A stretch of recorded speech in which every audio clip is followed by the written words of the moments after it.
So I never know how to handle a major episode like this, when a lot of changes need to be made to the team. Do I do it all live and show you the entire process, or do I go ahead, off the episode, off screen, so to speak, get everything done and then show you guys the end result? On this occasion, we have gone with option B because there happened to be quite a few changes that needed to be made. So we will go ahead and recap everything. The 53-man roster is set. We are good to go for our fourth season. Believe it or not, yes, our fourth season with the Bills, where last year we made the playoffs for the first time. Unfortunately, it wasn't exactly the best end result. We lost in the wild card game to the Texans. But from there, it was a pretty damn solid off-season. And just in terms of free agency, I feel like we did really well. And then, of course, there was the draft, which has led to this situation. So you may have been able to get a look at some of the changes that were made as we had to scroll down. Let's go ahead and recap it. I'll give you a full look at the team, and then we'll get into simming this season. So like I said, with these amount of changes, at the very least, I can go back and recap. So, of course, we start off with the draft and all of the players that we ended up with.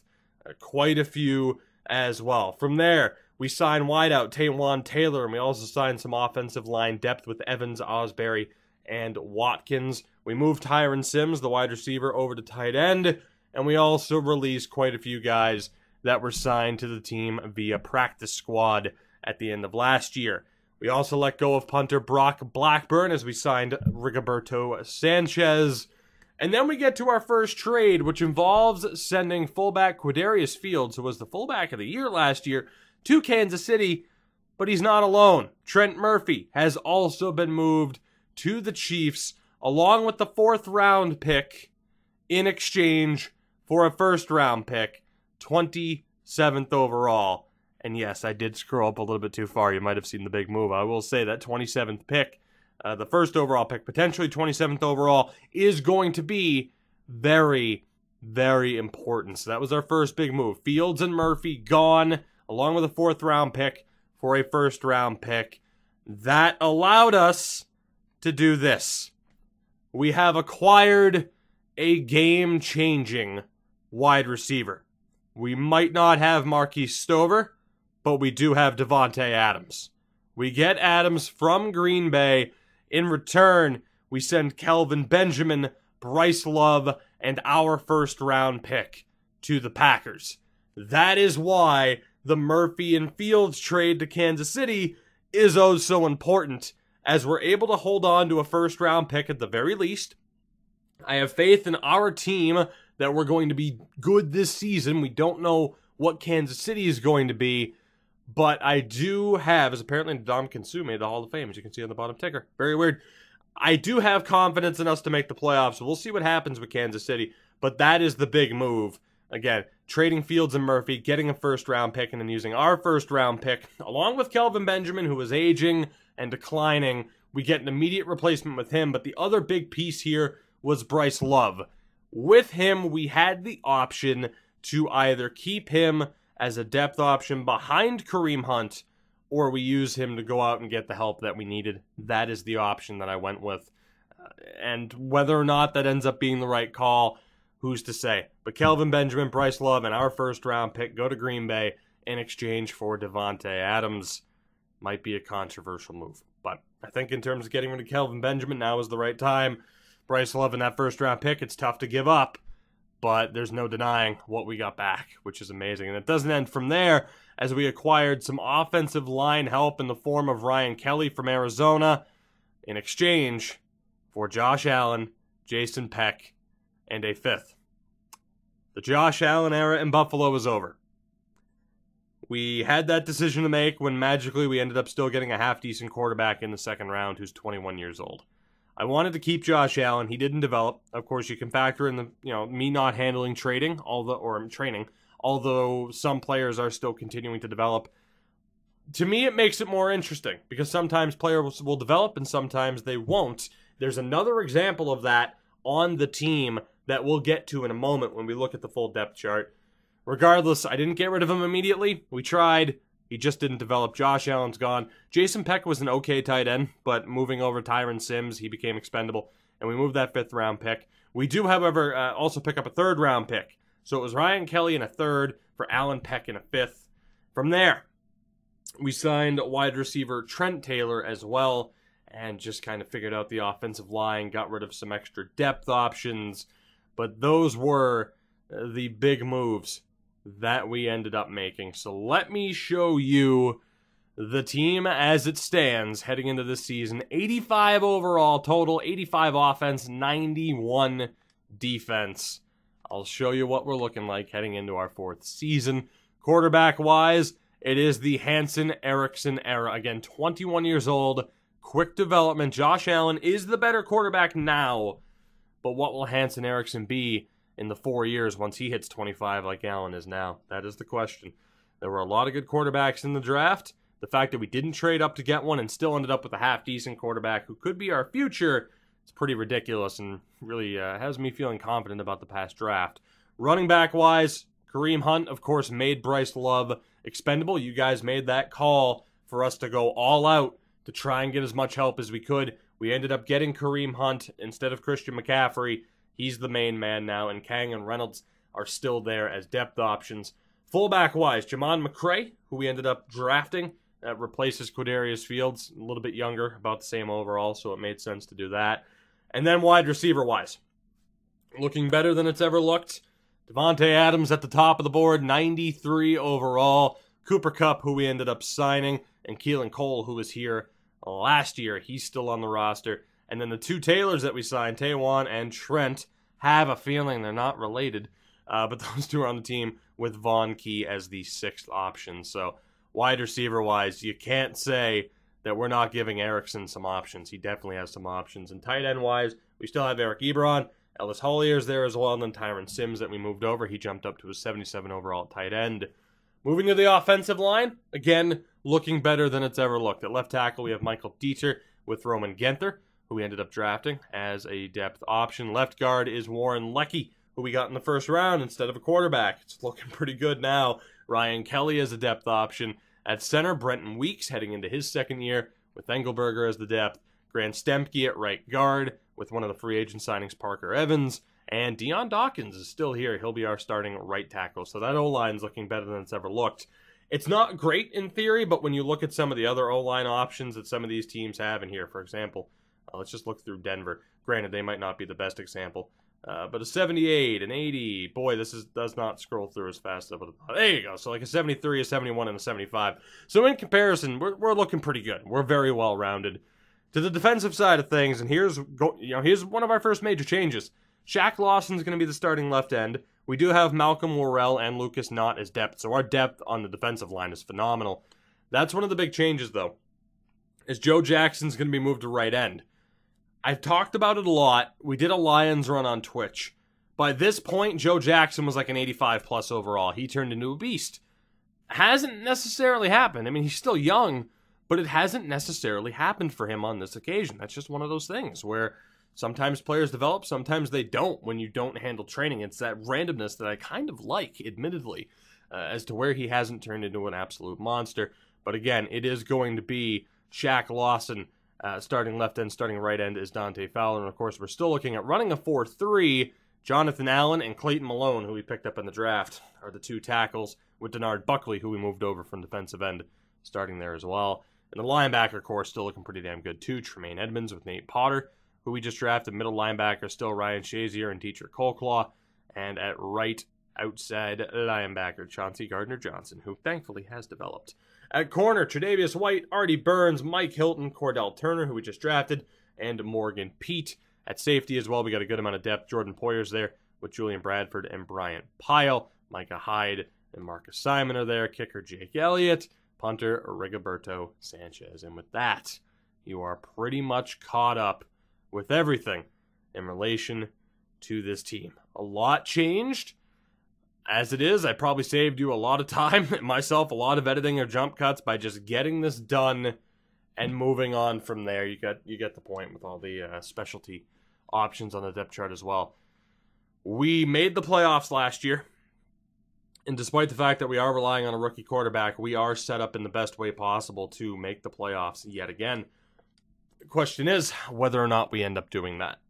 the team can be as good as you want it to be heading into a season. Anything can happen, though. We saw that as Brenton Weeks gets an upgrade point already. We saw that with LaShawn McCoy, where in the preseason he was basically out for the year, and that completely derailed an entire season. Anything could happen here. The good thing is, though, draft pick-wise, we have the assets to pretty much overcome anything we need to, as Deion Dawkins was a little bit roughed up. Thankfully, he is back. Of course, the big thing as well, we do have Scott Helfett, who's still out for the entire year. We just outright put him on IR. That's why you wouldn't have seen him. Of course, we couldn't trade him. As the preseason comes to an end, we don't escape without injury. Question is, who is it going to be? And it is Genther. All right, so it's our rookie left tackle. Thankfully, he's only the secondary option. He's out for 8 weeks. That's still not a great injury, but, you know, we can survive that one. Kind of. We should be okay, hopefully. Osbury's put there, which is fine. You know what, I'm actually going to put Kelly there as the backup option, and then Osbury in case Kelly's playing elsewhere. So that'll be the one change there. With that, we are pretty much good to go. We're ready to head into week 1. Davante Adams does want to renegotiate immediately. The bright side to this, you see the cap room that we have. We're in a tremendous spot right now. We really are. Problem is, Davante Adams wants to be paid. The good thing is, though, he's worth it. He's worth it. $11 million per season. We'll offer him this base deal, this base 4-year contract. Although, you know, the money we'd probably be able to save by having re-sign influence wouldn't be that big of a deal anyway, as he wants to make even more money than that. Right. We'll do what we can to work out that contract. For now, though, let's get into it. A new season begins. We head down to Atlanta to begin this journey all over again. The 88-rated Falcons take on the 85-rated Bills Thursday prime time to begin this season. We take on the defending champions. So that's good. Not a bad way to start a season, right? Going up against the defending champions, that'll really test how good we actually are. But that is one hell of a challenge for a rookie quarterback to have to step up to. We will see what Erickson can do. It is a new era in Buffalo. We made that decision, of course, with Erickson being younger. Very similar in overall. It was the right choice to make. But there's a lot of new faces on this team. Will they gel together? Will this team be able to get the job done? We will find out. We will find out. Let's do this. A new season begins. Through the first quarter we go, as we strike first with the opening 3 points. So I will take that. Let's move on towards halftime. Can we extend this lead at all? No, we cannot. And Atlanta will take a 7-3 lead into halftime. So low scoring thus far. Defensive battle, which is what I like to see. The offense hasn't exactly gotten going yet, though. Let's see what we can do. Another field goal. Atlanta marches down with one of their own. They'll start on the 26, 10-6. As we enter the fourth quarter, and Atlanta gets the second touchdown of this game, I should say. It's 17-6 at the start of the fourth quarter. We need something here on this drive, and unfortunately, we go 3 and out. 73-yard punt for Sanchez, though. What an absolute monster. Let's see what we can do. Hopefully, the defense can hold up here. That's a touchback? Okay, I was going to say, it's super weird how that works sometimes. 5:14 to go. Let's see what we can do. Can the offense get it going? And now is really the time. Erickson completes that pass. Good start here. Come on, we need this. We need the offense to get going. There we go. 8-yard reception for Keelan Cole. Big third down here. Another first down. Let's go. We can do this. We need to score relatively quickly, though, and we can't really afford to waste any of the timeouts, as we're going to be facing another big third down here. 21 yards. Davante Adams. That's what he's capable of. Erickson gets sacked, and we're in a little bit of trouble here. Another third down coming up. And this could be the game. This could be the game. 4th and 22. 19 yards for Adams. That's... That's going to be it. That's going to be it unless we get this stop. We're going to have to burn our timeouts, of course. Can we get the stop here? Yes, we can. But now the pressure's really on. We need a quick score and a lot of luck. A quick score and a lot of luck. Let's see what we can do here. Unfortunately, the Hansen-Eriksson era not exactly getting off to a flying start in terms of our offensive production. The running game couldn't really get going. Couldn't really get the aerial game going either. 17-6 final. Don't know if you want to blame the inexperienced offense, perhaps. Maybe just, the fact that we were going up against the defending champions. Call it what you will. Regardless, at the end of the day, it's a loss in week 1. Eriksson went 19 of 38, 196 yards, no touchdowns, no picks. Rushing-wise, only 50 yards on 12 carries for Kareem Hunt. Not an ideal day. We allowed 4 sacks, which, you talk about, again, this offensive line being the best it's ever been. Is that saying a whole hell of a lot? Maybe, maybe not. Regardless, we end up dropping our week 1 matchup to the Falcons. A rough start in a new era, but I'm still feeling relatively optimistic. I think I have no other choice but to feel relatively optimistic. I mean, we are trusting a 21-year-old quarterback.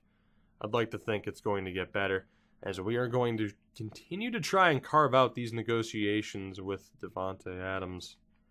Hopefully it's not going to be too painful. 58.8, is that enough? Okay, that could be stupidly expensive. That could be. So we haven't solved that yet. Week 2, we go on the road, still on the road, in Miami. They lost their opening matchup as well. Needless to say, it's a certain bit of added importance here, as we have a massive overall advantage, but there is that little bit of added importance in that we're facing a division rival that we should beat, again, as opposed to the defending champions. So let's hope for a little bit better of a performance this time out. I'm still feeling okay about our chances heading into this season. I'd like to think just that the Atlanta defense was overbearing. And really, when we saw some of the player comparisons, it looked like it was going to be rough for us. So I can forgive that opening week loss. But we need to bounce back in a big-time way here against Miami. We've had some interesting matchups with them over the first 3 seasons. So I'm intrigued to see how this goes. The AFC East right now is a bit of a toss-up, I would say. I'm intrigued to see who takes control of it. Of course, we won the division title last year, but not by much. So it's going to be a dogfight to see what happens as we get a field goal on the opening drive. Still looking for our first touchdown of the season. Miami is able to tie it at the end of the opening quarter. Second quarter, there we go. There we go. Touchdown Bills. Make it another. 2 touchdowns for the Bills in the second quarter. Things are looking up. Hansen-Eriksson gets his first touchdown pass, an 8-yard reception for Keelan Cole. It's what I like to see. And then later on, a 6-yard reception for Cooper Kupp. The Hansen-Eriksson era has truly begun. 17-6 at halftime. Let's see if we can keep it up. 24-6. Make it 31-6. That is what I am talking about. There we go. Tre'Davious White with the interception, a 4-yard rushing touchdown for Kareem Hunt, his first touchdown in a Bills uniform. And then from there, another rushing touchdown for Kareem Hunt. That is what I like to see. 31-6. I think we can just breeze through this unless it ends up being close, which it's not. 34-6, 37-13. And that will be your final score. No drama in this one. Straight to the point. A dominant victory for your Bills in Week 2, our first division matchup of the season, and we get the commanding victory as Kareem Hunt is the player of the game. Of course, we'll get a full look at the stats in a moment, but that is a much better performance. A much better performance from the team in general, as they were relying on rookie Evan Stafford, who had a decent day, but then Hansen-Eriksson, 23 of 34, 263 yards, 2 touchdowns, no picks. I'll take it. Rushing-wise, that is the Kareem Hunt that we paid for. 169 yards on 33 carries with 2 touchdowns. That is more like it. And Kang with 30 yards on the ground, too. And then receiving-wise, Cooper Kupp, 112 yards and 11 receptions with a touchdown. Keelan Cole, 47 yards and a touchdown. Not too shabby. Davante Adams, though, was a little bit quiet. Interesting. That might be a situation worth keeping an eye on, as we didn't allow a single sack that game.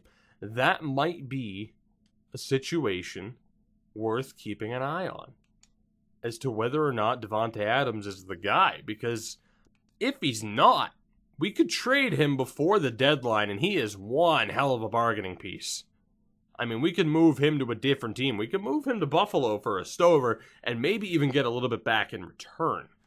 So we do have options as to whether or not he is the guy and whether or not we end up moving him. So time will tell in that regard, especially too if negotiations continue to go poorly. That's the big deciding factor here, as he is still looking for a boatload of money.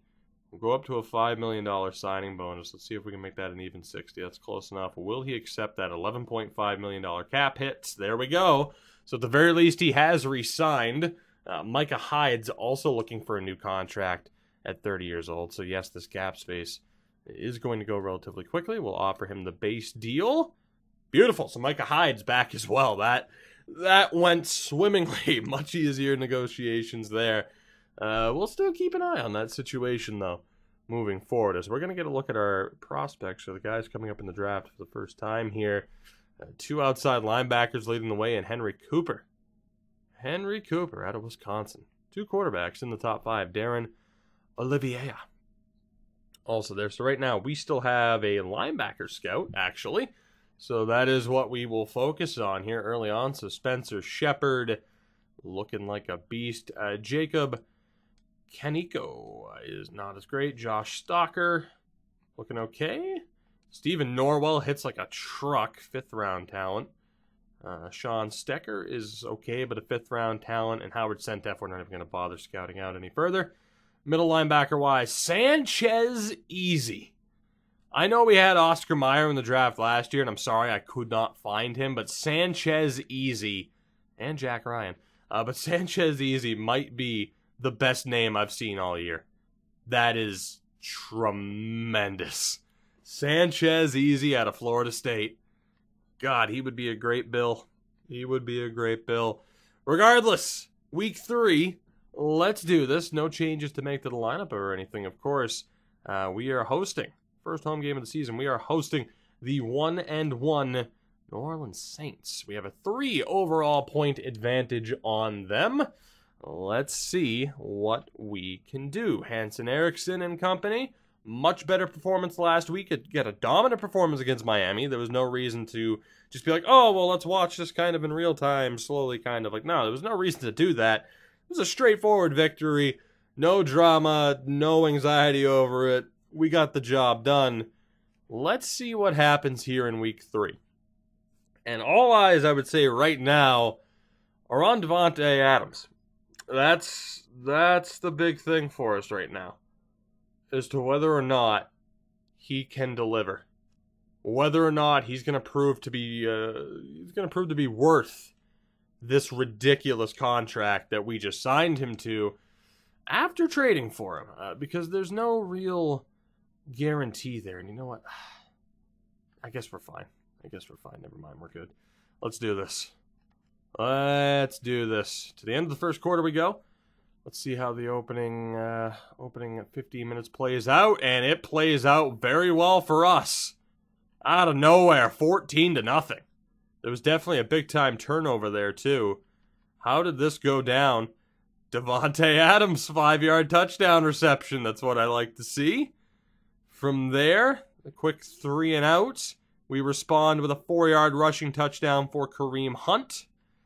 An interception, so they were able to get the ball back, and that leads them to their current spot. So they have pretty good field position. They're going to get a field goal out of this at the very least. Indeed, they do. So 14-3. We bounce back with another touchdown, 21-10. Make it 24-10 at halftime. So New Orleans gets back into it, but we're able to strike yet again. Josh Lambo hit that 30-yard field goal. From there, we respond with a 3-yard touchdown pass to Eric Ebron.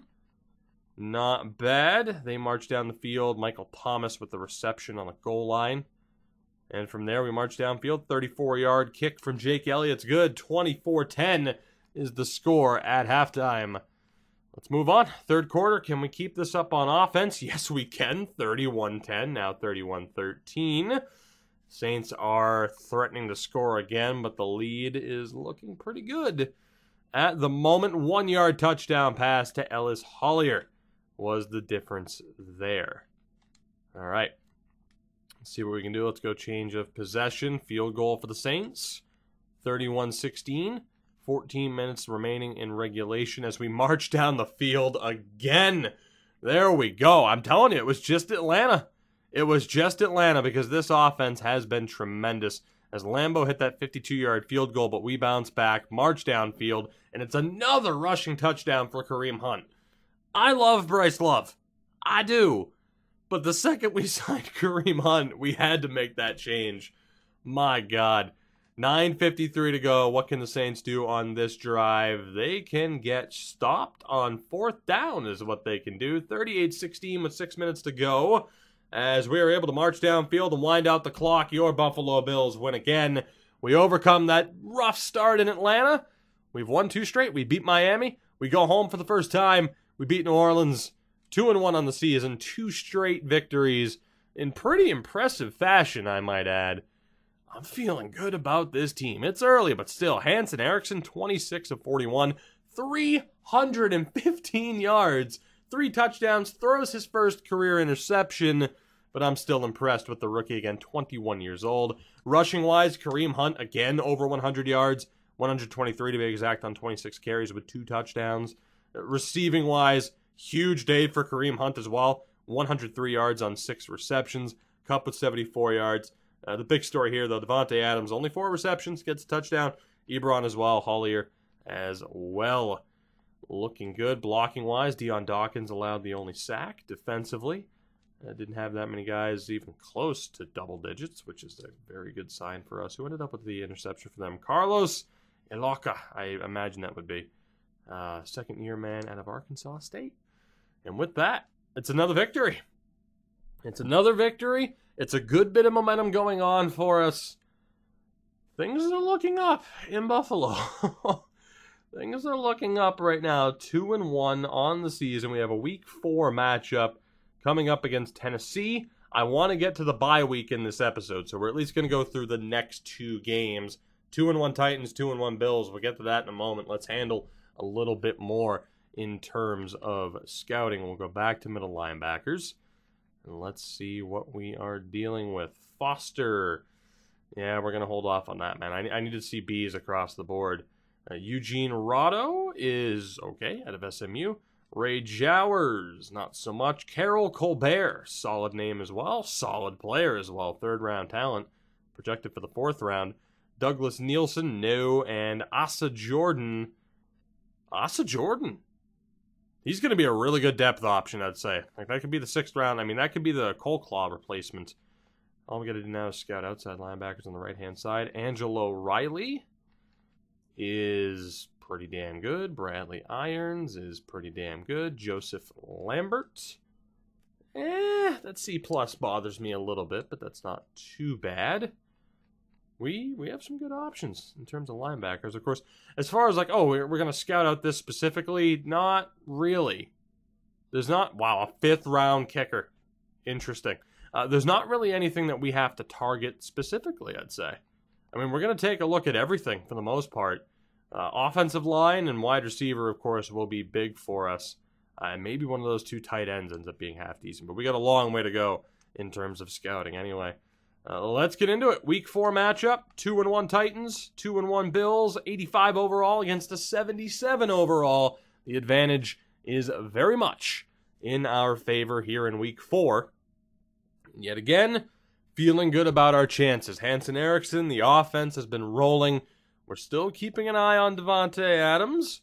I still need to see a little bit more out of him, man. If you're going to be a nearly $12 million player, we need you to be a true game changer. But you could also factor in that, you know, Hanson Erickson doesn't exactly have to lead the way when we have one of the best running backs in the league now on our team. So it's going to be interesting how we look at it. But again, 700 yards already, nearly 805 touchdowns, 1 pick. What's there to complain about? What is there to complain about? We might get an answer to that question shortly. Week 4 against Tennessee. Let's get this underway. Through the first quarter we go. As the Titans end up getting a touchdown on their opening drive, we retaliate with a field goal. So not the best start. But that's okay. It's still early. Second quarter. Let's get to halftime. As another field goal. Okay, 7-6. We're marching downfield again. 9-7. And that is how it will remain. So 3 field goals for Jake Elliott in this game thus far. Not exactly the best offensive display, but we're getting the job done. Let's go through the third quarter. Not much really to discuss or talk about, as it's another field goal. And there we go. We get the touchdown off the turnover. That was huge. So Jake Elliott getting himself a workout. And then from there, it was a 48-yarder from Elliott. Ryan Shazier gets the interception on Marcus Mariota. That results in a 1-yard rushing touchdown for Kareem Hunt. That was the difference maker. They're not able to get anything going offensively. We started marching down the field, and that brings us to 3rd and 7 on their 39 to begin the fourth quarter. Let's go change of possession here. Another field goal. Jake Elliott, your leg is going to fall off by the end of the season at this rate. 22-7 with 10:40 to go. Can Tennessee march downfield? They absolutely cannot. They are forced to... They absolutely can. What am I talking about? That was a 66-yard touchdown. I saw the green bar, and I'm like, was that a punt? A 3-and-out? No, that was not a 3-and-out. That was a 66-yard touchdown pass to Willis Bridges. And just like that, Tennessee is very much back in this. 22-14 with 9.5 to go. Let's see what our offense can do, if anything. And they get another field goal. It's 25-14 with 4.5 to go. Tennessee takes over. Let's hope we don't allow another 66-yard reception. How about that? They start off with a 3-yard reception. Mariota throws that one away. Big 3rd down upcoming. Big 4th down. This is the game right here. 9 yards is enough for the first down. 25 yards. Who the hell is Willis Bridges? And why don't we have him? God damn. 2nd and 4. Mariota throws it away. 3rd and 4. Brings us to the 2-minute warning. 1:40 left on the clock out of nowhere. It's so weird. There's so many inconsistencies with this, but let's get down to this. Can our defense hold on? Otherwise, this puts us into an interesting situation. Mariota has time, getting chased, and is sacked on first down. Shaq Lawson gets to him. Big change to have Shaq Lawson in there full time now. It'll be 2nd and 19. The clock is running by the way as we have that 11-point lead. Can't get him to jump. Here's Mariota dropping back. Looking. Throws short and out. 3rd and 19 coming up. 2 touchdowns, but 2 picks as well for Mariota in this game. 1:17 to go on the clock.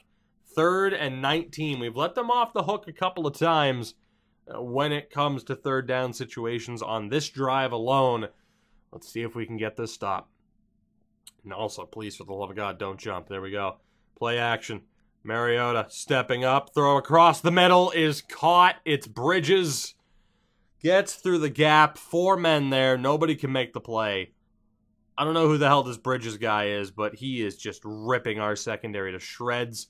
There's a flag. Mariota looking. Throws wide. What will the call be here? Hopefully they jumped. Nope. That's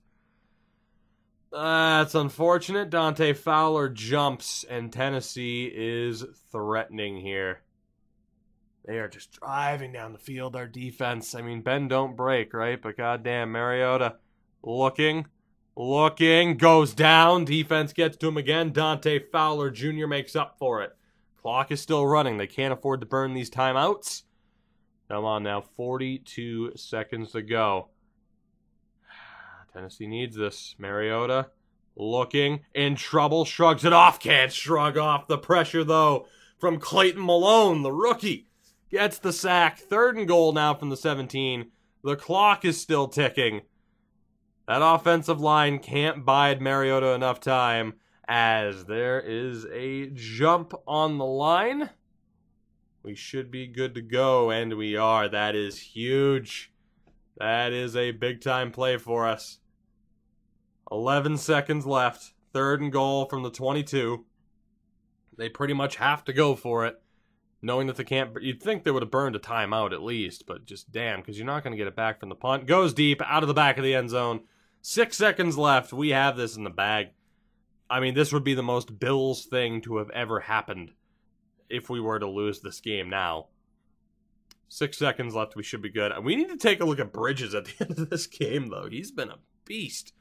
An absolute beast. But here we go. This should be the game. Let's see it out. Why not? Yes, I see Stover scored a touchdown at the bottom. Trust me, the second I saw it was the Bears.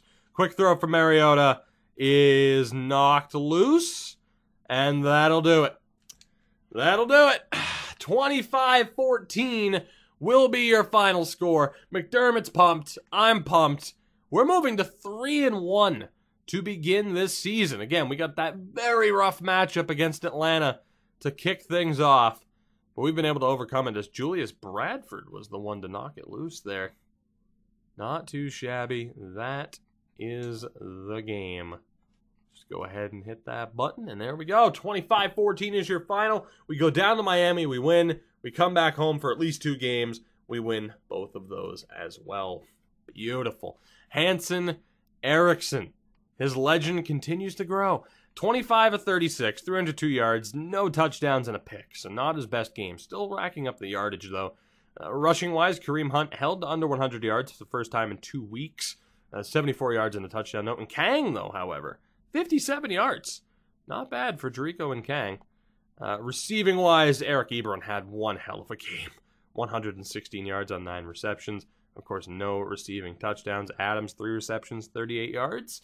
Blocking-wise, Michael Dieter. Oh, my God, we had a brutal game. Michael Dieter got ripped apart. Dawkins and Leckie. Wow, that is rough. Artie Burns led the way in terms of tackles. Shaq Lawson with 2 sacks. Interceptions for Shazier and Tre'Davious White. And then kicking-wise, Jake Elliott, 6 of 6, including a long of 57. Jake Elliott was able to get us through that game. Thank God we have him.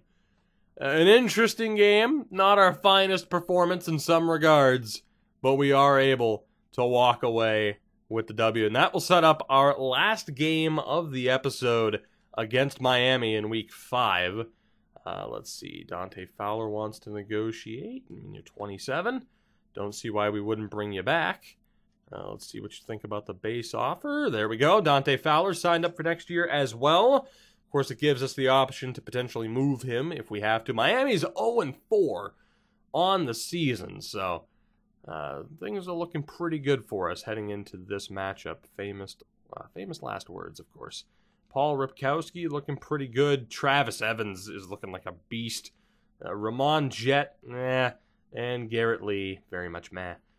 So we'll see if we can find a quarterback scout, which I know is a little bit risky, but we need to check the top 3 to at least see if they're worth it, right? It's worth it to me to double check. We might as well see, like, okay, well, this guy's clearly like the love child of Brady and the Manning family, like the entire family. I don't know, it's weird.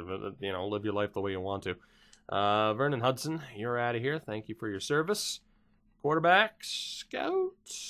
No quarterback scout, but we do have a running back scout. A couple of them. We'll sign old Haywood Schnupp here. So we'll go ahead and waste the extra points. Not necessarily waste the extra points, but we'll double check with the extra points for the quarterbacks. And then we'll focus on running backs as well, just to check out the top talent. That way, if somebody slides, we know if they're worth it. So Henry Cooper, is okay, but no guarantees of him being incredible. Solid grades, though, but I was hoping for like 2 A grades, but that is looking pretty good. Whether or not he's worth taking or not, time will tell. Darren Olivier is probably going to drop. And Travis Wilcox is also okay. So I could double check with these guys, right? But I'll do that if we find out, if we end up scouting out everybody else, we'll see maybe if there's a better backup to take. But Henry Cooper, I mean, he was not number 1 on the board. He was 3rd. So I'm intrigued to see whether or not he'd be worth it, what his development would be. That's had to be the big question, as I am just continuing to hit the wrong triggers here. So running back-wise, Ray Hillis is the top of the board, and that is not a good sign for running backs. He is a second-round talent. There are 3 other guys that we're going to check out here, and a fullback in Ray Peel. But we'll come back to that. But so far, scouting-wise, interesting results. Let's go ahead and get to our final game of the episode. We are hosting the 0-4 Dolphins. 3 straight games at home. Again, 85 against a 77. You'd like to think that things are going to go well. We're feeling kind of good. We're feeling confident, as we should be, which is normally when things go downhill. So, we'll see how this goes. It should be a W.